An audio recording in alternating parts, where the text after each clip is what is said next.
শিলিগুড়ি মহকুমা পরিষদের দুর্নীতি এবং ব্যর্থতার অভিযোগ তুলে শিলিগুড়ি মহকুমা পরিষদ অভিযানের ডাক দিল দার্জিলিং জেলা বামফ্রন্ট। শুক্রবার দুপুরে শিলিগুড়ির মহানন্দার ঘাট থেকে একটি প্রতিবাদ মিছিল বের করা হয়। মিছিলটি শিলিগুড়ি শহরের মূল পথ পরিক্রমা করে মহকুমা পরিষদের সামনে এসে বিক্ষোভ কর্মসূচি পালন করা হয় জেলা বামফ্রন্টের পক্ষ থেকে। আমাদের শিলিগুড়ি মহকুমার গ্রামীণ এলাকার ট্রেড ইউনিয়ন এবং কৃষক সংগঠনগুলোর পক্ষ থেকে আমরা বাড়িতে বাড়িতে গিয়ে, দোকানে বাজারে, গঞ্জে গঞ্জে গিয়ে যে স্বাক্ষর সংগ্রহ করেছি 16 দফা দাবির ভিত্তিতে, এবং সেই স্বাক্ষর সংগৃহীত স্বাক্ষর এবং তার পত্র নিয়ে আমরা স্মারকলিপি, শুধু স্মারকলিপি নয়, আমরা কার্যত শিলিগুড়ি মহকুমা পরিষদ কর্তৃপক্ষের কাছে আমাদের হুঁশিয়ারি দিতে এসেছি যে 10 মাস আগে এই বোর্ড গঠিত হয়েছে। মহকুমা পরিষদ, পঞ্চায়েত সমিতি এবং গ্রাম পঞ্চায়েত সব স্তরেই যে কোনোভাবেই হোক তৃণমূল কংগ্রেসই এই বোর্ডগুলোকে দখল করেছে বা নির্বাচিত হয়েছে।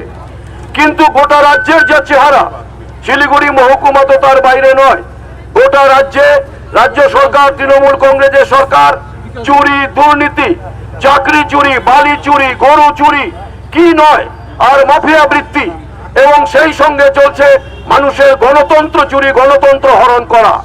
আমাদের শিলিগুড়ি মহকুমার গ্রামাঞ্চল তার বাইরে নয়।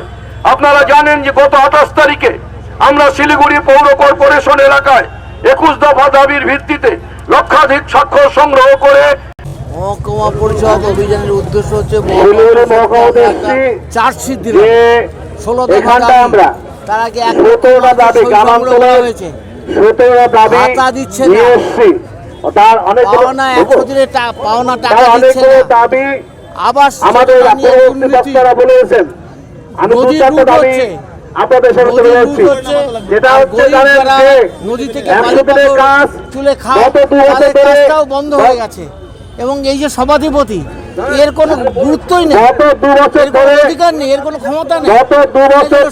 হচ্ছে শিলিগুড়ি, আপনারা জানেন তিনি কাজ বন্ধ হয়ে আছে, একসাথে কাজ, এই কাজ বন্ধ হওয়ার পেছনে আছে তৃণমূল কংগ্রেসের চরম দুর্নীতি।